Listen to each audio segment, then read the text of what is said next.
How's it going, everyone? Gonna take you guys through some Helldivers 2 updates and news. Hope all of you guys that have been playing, I know today's President's Day. Some of you guys, I don't know if you guys work on President's Day, but it does seem like there's a lot of people jumping on based on everybody I'm talking to. It seems like the game's working fairly well this morning, but we do have some updates on the servers and some notes from the Arrowhead Game Studios owner. And his Twitter is a really good follow. Just when he tweets about stuff like the making of the game and design choices and things like that, I find that very fascinating. So I'll talk that at the end of this video. There was actually one funny note that he responded to that I got a lull out of. So again, more on that at the end of this video. Now, before we get into this video, I just want to ask you guys, please like this video and do leave a comment with your thoughts. It really does help out the channel a lot, and it is much appreciated. Well, first of all, Arrowhead has made the decision to cap Helldivers 2 at 450,000 concurrent players in order to improve server stability. Now, obviously, 450k,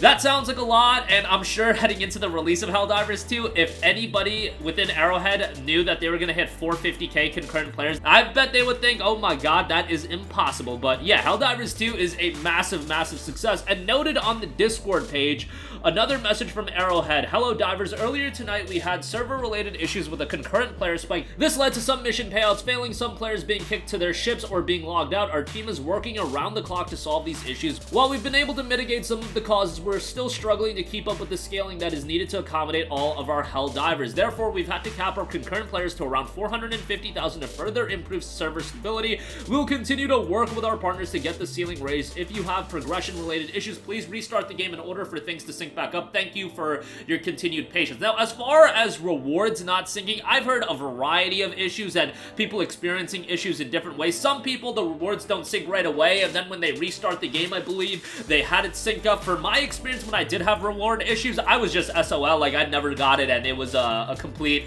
travesty on my part. And then obviously when I've had issues where the game crashes right at the end of finishing a mission, I don't get those rewards, but that's, like, I get why I don't. It's not my fault that the game crashes, but the game's not going to register that I finished the mission if there's a crash. So obviously you're not going to get those rewards either. 450k, it sounds like a lot, but like I said, this game is just absolutely gigantic right now. In relative terms to what was expected, this game is just a colossal juggernaut. Right now, as I'm recording this video, there's slightly over 300,000 concurrent players on Steam, and one of the main issues is that this game does not have an AFK timer yet, so they need to implement that as well so they can rotate people in and out. If they just leave their PC on or their PlayStation on, they're taking up a server slot, but they're not actually playing the game. We need some sort of AFK timer so people can get booted out of the game and new people can come in. But generally speaking, from what I've heard of this morning, and it's changing hour by hour, day by day, of course, is that today, it seems like people were able to get in relatively easily, but ultimately, they do have to increase the server size well over 450k, because if there's 300,000 concurrent on Steam, and by the way, this game peaked at over 400k, think about where this game is going to be when they actually have everything ironed out. It's going to be well over 450k. It's not going to stay at that. We've seen with Palworld that it peaked at over 2 million concurrent players,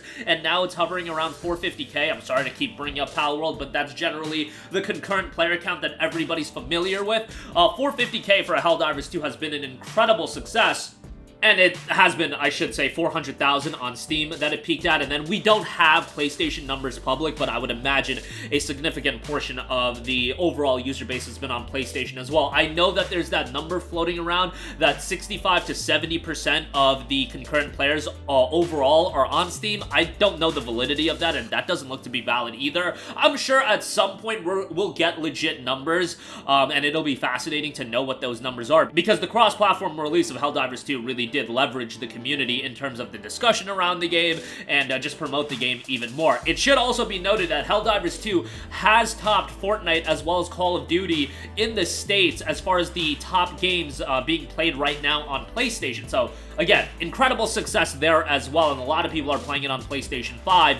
So we'll see how the server issues do shake out. The Helldivers 2 official Twitter account has not put out a tweet as I'm recording this video since the tweet yesterday where they apologized for the server issues, where at this point, like, what else are they gonna say? They shouldn't put out another tweet unless they have a legit update, and I'm sure they're working around the clock. And by the way, that tweet was 2 days ago, but I'm sure they're working around the clock to figure out issues and how to remedy the situation. I know a lot of people are also bringing up, oh, Helldivers 1 peaked at 10,000 players or 7,000 players or whatever it was, and they're comparing that to Helldivers 2 peaking at 400k.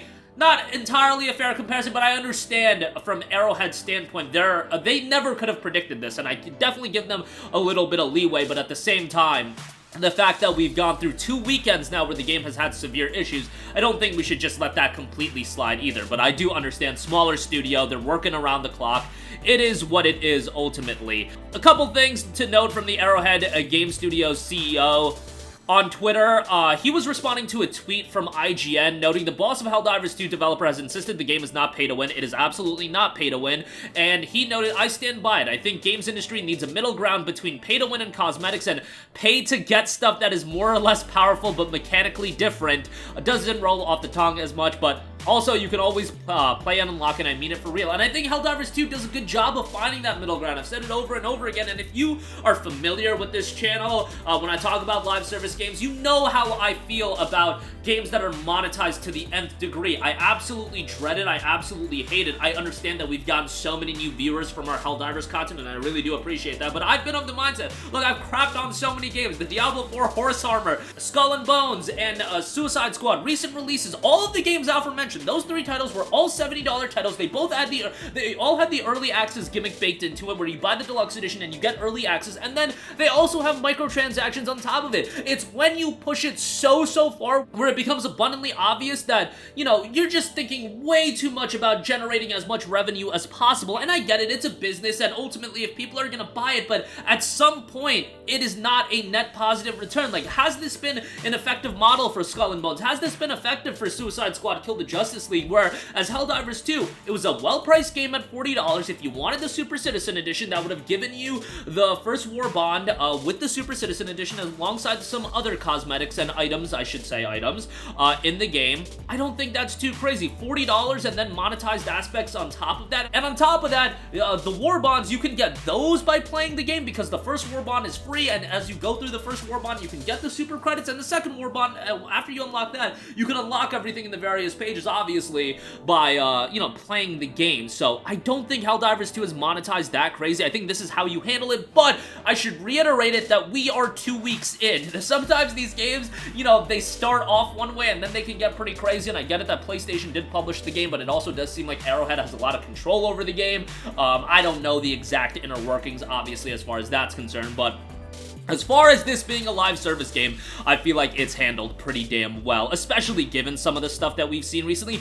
I inherently don't have an issue with the live service model, and I get it. The live service model really does instill fear in a lot of people, and rightfully so, but it is a model that can work, and as far as Helldivers 2 is concerned, like, multiple of my friends that have played this game and bought this game for $40, a lot of them have sunken money already into this game. One of these friends literally bought the game, played one game of it, and was like, yeah, I'm digging this game, and then spent $20 on it. Like, you know, if you do put out a game, like, people will spend money on it. It's not my ideal way of going forward in gaming, but I feel like Helldivers 2 handles it pretty damn well, and if you do want to spend money, you can. Maybe some of you guys will view me as a hypocrite for feeling that way, and it can change depending on how they implement it into the future. I think the Superstore is handled pretty well, all that good stuff. One final tweet from him that I found humorous. He was responding to a tweet, when you offer double XP to apologize for your servers overloading, but it just causes people to overload your servers even more, and he just noted, yeah, in retrospect, this was maybe not the best idea, although you did want to incentivize players some way in terms of getting rewards or speeding up their rewards progress, and when they do get the servers at a state that it's really, really good, I think they should offer some sort of incentivized period to play the game for at least a little bit so you can get rewards quicker and things like that, because a lot of people, I mean, whether it be crashes, whether it be server issues, so on and so forth, you should do something. I threw out the idea of giving everybody 1,000 super credits or maybe 2,000 super credits right off the rip. I don't know if they're gonna do something like that, but at the very least, some sort of boosted rewards period, I think, makes all the sense in the world. But we'll see how they handle it.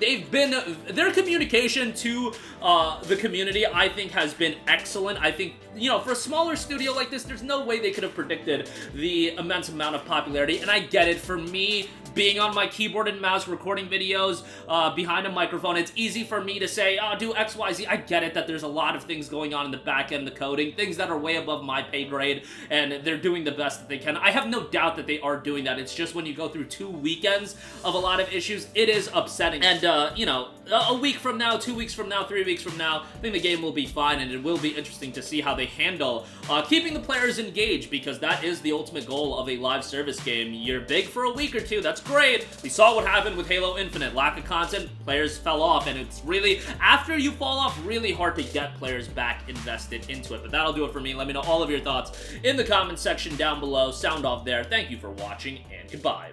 Hey guys, we hope you enjoyed the video, and if you did, make sure to hit the subscribe button, and if you're already subscribed, do us a favor and hit the bell icon. This way you'll be notified whenever we post a new video. That's the best way to keep up with all of our uploads, and we usually try to upload 2 videos a day. And with the bell icon hit, you'll be notified whenever we do upload a video. As always, thanks for watching.